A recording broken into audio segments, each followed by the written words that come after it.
Hello， 大家好，我是说装修的小李哥。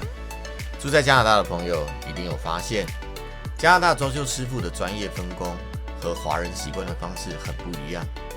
尤其是呢，刚移民来到加拿大的朋友，只要家里的房子需要修修补补，该找什么样的师傅来维修，这总是一个令人头大的问题。这一集呢，小李哥就带大家来逛逛装修卖场，顺便和大家聊聊在加拿大到底有哪些不同的师傅，他们又分别负责着哪些不同的工作。喜欢房屋装修相关主题的朋友，请您订阅我并打开小铃铛，这样才不会错过任何的精彩影片更新哦。好，废话不多说，我们现在就开始今天的影片吧。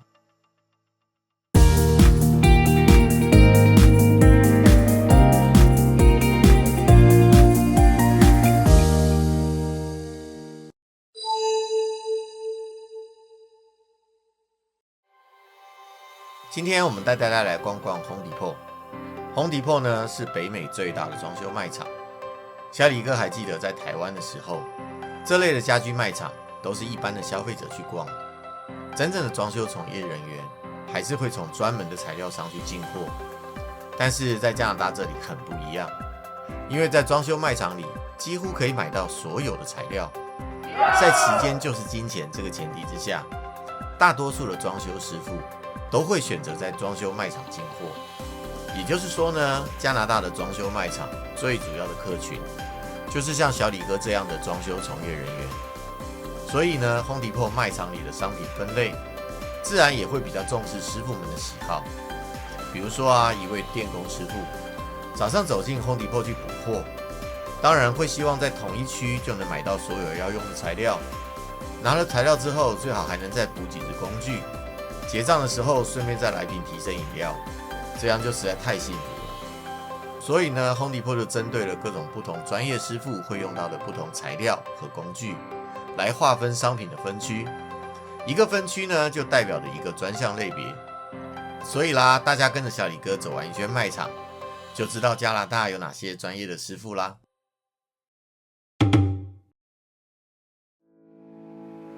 首先呢，我们在外面我们就会看到 Garden Center。Garden Center 呢，就是放一些你室外花园要用的东西。那这个不只有种花的东西，但还有所谓的 landscaping 的东西。加拿大我们特别的工种叫做 gardener。这 gardener 呢，就是处理你园艺上面的问题，它的相关的材料也会放在那边。Home Depot 有很多的出入口远方那边有一个商务的出入口，也就是 loading room。我们装修从业人员有很多人车子比较大，我们都会直接把车子停在那个出入口，方便我们搬运货物。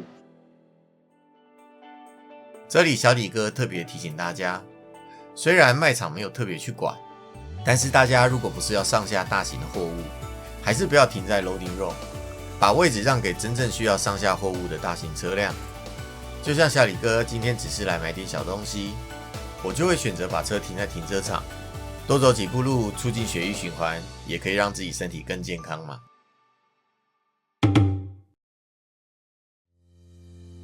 我们今天从商业入口进去，我们没有买东西嘛，所以我们走小门。好，那今天我们主要是来这里先大项目先走一圈。如果大家有兴趣去看一些细节，它到底哪个货架卖什么，想听小李哥介绍这个部分的话，在下方留言告诉我。第一个项目呢，就是 lumber 呢就是木材。看到 lumber 呢，大家会想到工种一定是木工啦。小李哥在台湾就是木工。在加拿大呢，木工其实分为两种，不要以为我会讲粗木工和细木工，其实这样讲是不对的，就是分为结构木工还有 carpenter。最常在 lumber 买东西的一定是结构木工。其实结构木工呢 framer 它只是方便翻译啦，结构木工真正做的范围呢，它不只有做墙壁的结构。这一排呢，我们刚刚看到的还有 roofing。那 roofing 呢，就是做房子外面的房顶，这里有卖相关的外房顶的工具和外房顶的材料。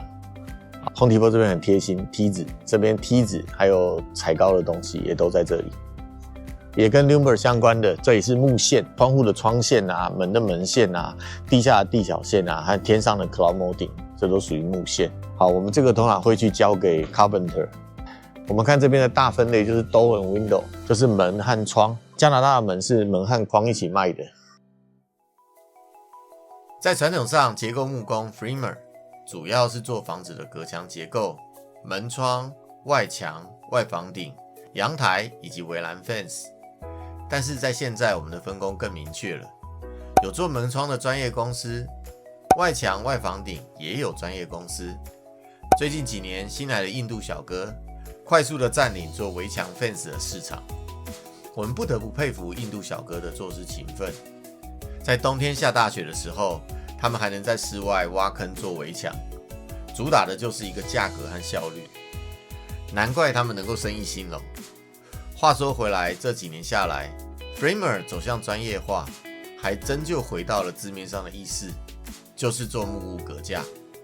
如果您家中想要重新隔间，想要多做间卧房啊，多做个出租单位啊，这之类的，或是您室外想要做个阳台，这些都是归结构木工管的。另外，再说到 Carpenter， 中文直译是木匠啦，但是我比较喜欢叫它装饰木工。Carpenter 主要负责的就是完成面的装饰，比如说橱柜、木地板，还有装饰木线。橱柜和木地板很好理解，但是什么是装饰木线呢？我们可以看影片里面的这张图，这就是室内所有的装饰木线，从门框、窗框、cloud molding、地脚线到壁炉的框架，当然还有室外的装饰木线。这些部分的安装以及维修都是属于 Carpenter 的工作范围。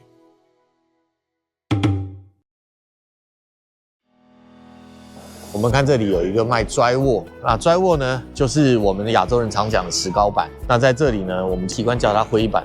那成分稍微有一点点不一样，中间是石膏板，前侧和后侧有贴了2层纸，为了能够让强度更强，还有让它保温度能够更好。做 drywall 的呢是 drywaller， 所以呢，我们常常在这边会看到结构木工呢 Framer 呢把墙给隔好了。然后呢，他却不封板，封板是交给 drywall 去封板。那这边也有卖一些相关的材料，这包括什么 ？drywall 就是这个。另外这边呢，还有放什么？放 insulation， 就是墙的中间、外墙里面我们会放隔热棉，或者有些家里会有一些特别需求，还有隔音棉。那这边特别注意一下隔热棉和隔音棉是不一样的。小李哥以前在台湾的时候，木工的工作就是把隔间做好，交给油漆工来批土收尾。在加拿大这里的分工完全不同，是先由结构木工来做好隔架，再交给 drywaller 来封板和批土，最后再交给油漆工来收尾。其实以整体施工的角度，加拿大这样的顺序比较合理。至于说为什么这样安排，今天的影片因为篇幅的关系，我们没有办法展开细说。有兴趣的朋友，麻烦在下方的留言区输入+1，之后呢，我会再拍个影片来细说。回到主题，因为分工的原因，在加拿大修补灰板和批土都是 drywaller 的工作。大家如果家里面的墙壁破了一个洞，你要找的是灰板师傅，而不是木工师傅。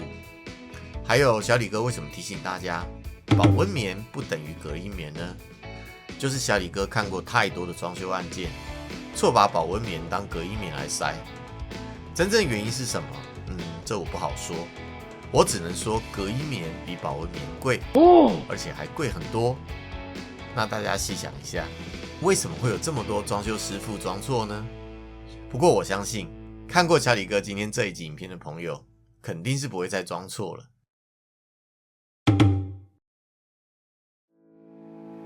那接下来呢，我们看到这个 Lumber 这边还有卖木板，木板这些结构木工做的。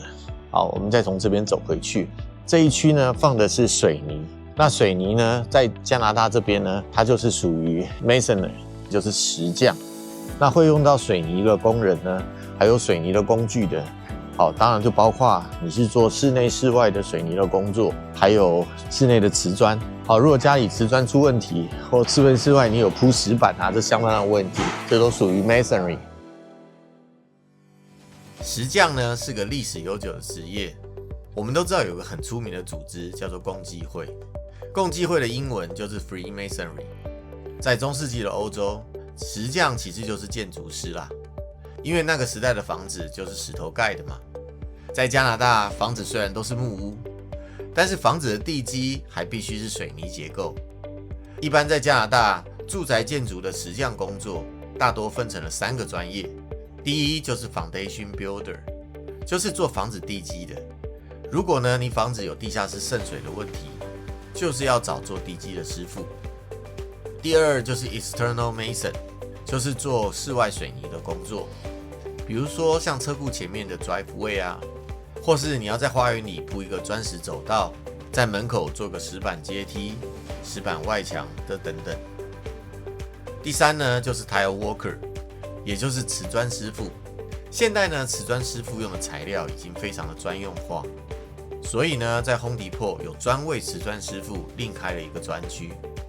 大家请注意，在加拿大，瓷砖师傅和做水泥的师傅是两项完全不同的专业哦。因为影片时间的关系，这一集的影片我们就先逛到这边。其实我们大约只逛了一半，还有一半的内容，小李哥就留到下一集再分享咯。想要支持小李哥的朋友，麻烦帮我的影片点赞、留言和分享。您的一个小动作对我持续创作帮助都非常大。最后祝你平安喜乐，我们下一集影片再见咯，拜拜。